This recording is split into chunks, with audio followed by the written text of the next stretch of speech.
चलिए आज का नया टॉपिक स्टार्ट करते हैं। हेल्महोल्ट्ज़ कुंडली, इसकी बनावट क्या है, इसके उपयोग क्या है, इसका चुंबकीय क्षेत्र क्या है, सभी का अध्ययन करेंगे।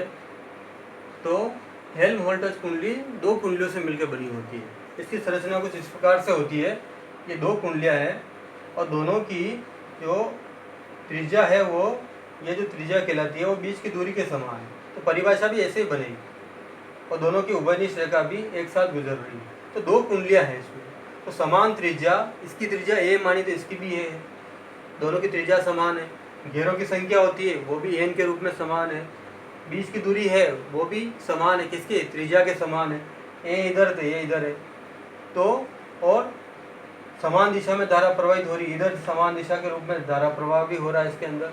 तो परिभाषा भी लिख सकते हैं, दो समान त्रिज्या समान फेरे वाली कुंडली जिनके मध्य की दूरी उनकी त्रिज्या के बराबर हो और समान दिशा में समान धारा प्रवाहित हो रही हो, उसे हेल्महोल्ट्ज़ कुंडली कहा जाता है। सिंपल सी बात है, दो समान त्रिज्या वाली कुंडली, दोनों की त्रिज्या समान है, दोनों में धारा की दिशा समान है, मध्य की दूरी त्रिज्या के समान है। इस व्यवस्था को हेल्महोल्ट्ज़ कुंडली कहा जाता है।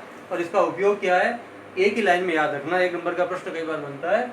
इसका उपयोग जो होता है वो समान चुंबकीय क्षेत्र या समरूप चुंबकीय क्षेत्र उत्पन्न करने में काम आता है। दोनों एक ही वर्ड है।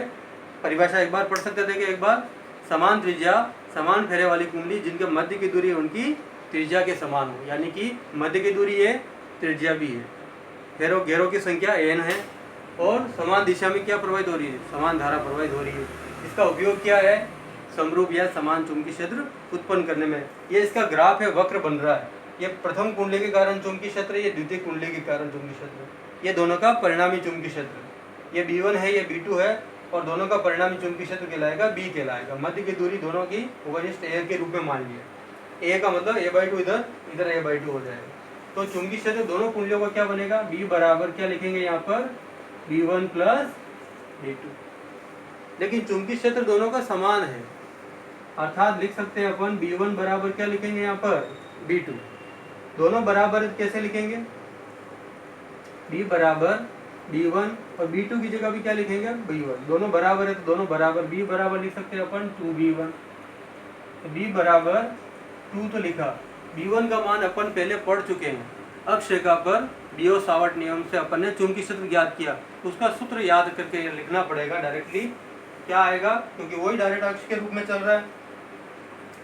पहले पढ़ा हुआ क्या पढ़ा था, म्यू नॉट, याद रखना पड़ेगा, mu naught NIA square upon 2A square x square 3/2। तो ये सूत्र याद रखना पड़ेगा। B बराबर B1 B2, दोनों चुंबकीय क्षेत्र बराबर कुंडलियों के, तो B1 B1 2B1, 2 बाहर कोष्टक है और B1 का मान आपको अक्ष का चुंबकीय क्षेत्र से लिखना है।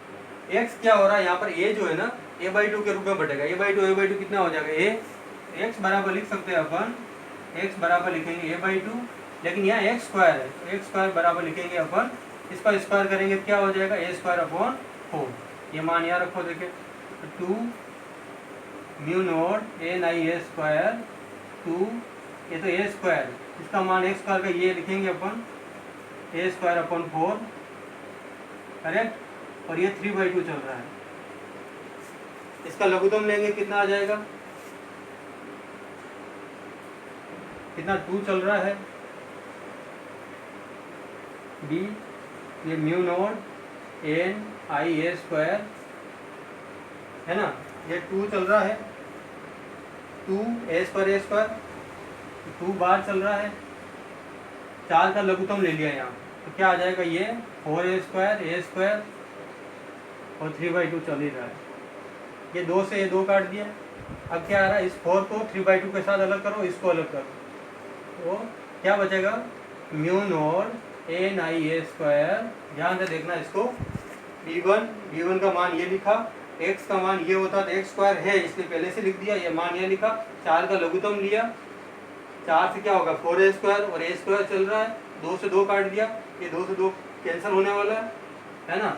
4A स्क्वायर कितना, 4 ने कितना हो गया 5A स्क्वायर और ये 3/2 हो गया, ये 4 है ना। ये 4 को ऐसे भी लिख सकते हैं अपन, 2 स्क्वायर 2 दूनी 4 हो जाता है, इस रूप में लिख सकते हैं गुणनखंड के रूप में, ये 3/2 अब ये बटाव में आ रहा भिन्न बोल दीजिए, पलट के ऊपर ट्रांसफर करो इसको, तो ये पलट के ऊपर ट्रांसफर हो जाएगा, तो 2 स्क्वायर 3/2 आएगा। ये 2 से 2 कट गया है, क्या आएगा, म्यू नोड एन आई ए स्क्वायर 5 ए स्क्वायर 3/2, ये कितना आएगा, 2 का क्यूब बन जाएगा। 2 से 2 कट गया, 2 का क्यूब कितना आएगा, म्यू नोड 2 का क्यूब कितना हो जाता है, 2 × 2 × 2 8 हो जाता है, तो 8 यहाँ लिख सकते हो। साथ में क्या चल रहा है, म्यू नोड एन आई ए स्क्वायर, अब ये 3/2 5 और ए स्क्वायर दोनों के साथ अलग अलग करना है, 5 का 3/2 ए स्क्वायर है ये 3/2, 2 से 2 कट गया तो क्यूब बचेगा, तो 8 म्यू नोड एन आई ए स्क्वायर 5 3/2, ये बचेगा, 2 से 2 कटा तो क्यूब, लेकिन ये कटेगा तो क्या हो जाएगा, ए स्क्वायर और ए क्यूब, या 2 को बटा में ट्रांसफर करो, 3 में से 2 गया तो क्या बचेगा, यहाँ ए बच जाएगा, क्या बच जाएगा यहाँ पर ए। 5 3/2 को ऐसे भी लिखा जाता है, 5 की घात 3/2 को ऐसे भी लिखा जाता है 5√5। क्यों लिखा जाता है, 5 का घात कुछ नहीं तो 1 और अंडर रूट को 1/2 बोलते हैं, 1 और 1/2 दोनों घातांक जुड़ते हैं तो वापस 3/2 ही आता है। फाइनल एक सूत्र बन जाता है बी के रूप में 8 म्यू नोड एन आई बटा ए, साथ में क्या चलेगा 5√5 के रूप में आएगा।